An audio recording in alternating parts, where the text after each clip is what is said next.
tan labaad risaalada labaadoon dirayna waxaa weeye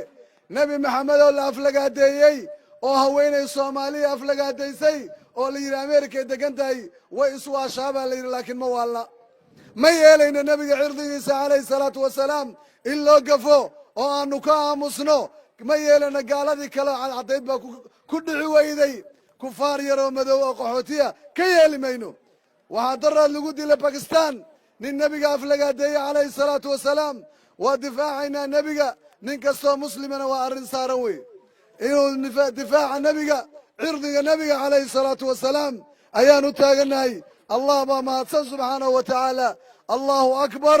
allahu akbar allahu akbar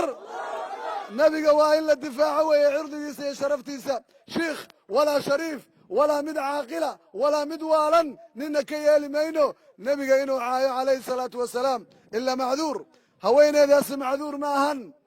looguma cudur daarayo inay waalan tahay magaceeda ma xasuusta wuxuu ahaa laakiin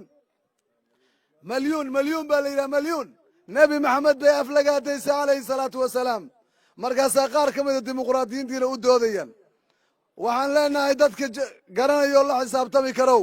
ugu yeeraa tawba ilallahi iyo inay ka toobad keento edebdarrada iyo aflagaadada haddii kale qaar badan oo nebiga aflagaadeeyey ayaa hoos loo diray wa masiiruhum unnaar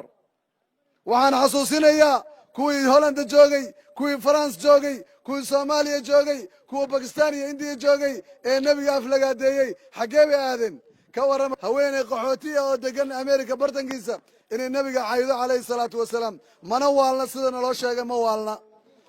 ma yeelayno waa in laga digaa lagana hortagaa kuwo kaleoo culumaha nebiga u gafay wallahi ka yeeli mayno calayhi salaatu wasalaam cirdiga nebiga qofna laga yeeli maayo inuu caayo aflagaadeeyo dacwada tawxiidkaan wadaynaa shirkigana waa la dagaalamaynaa jazaakum allahu khayran wallahu subxaanahu wa tacaala aclam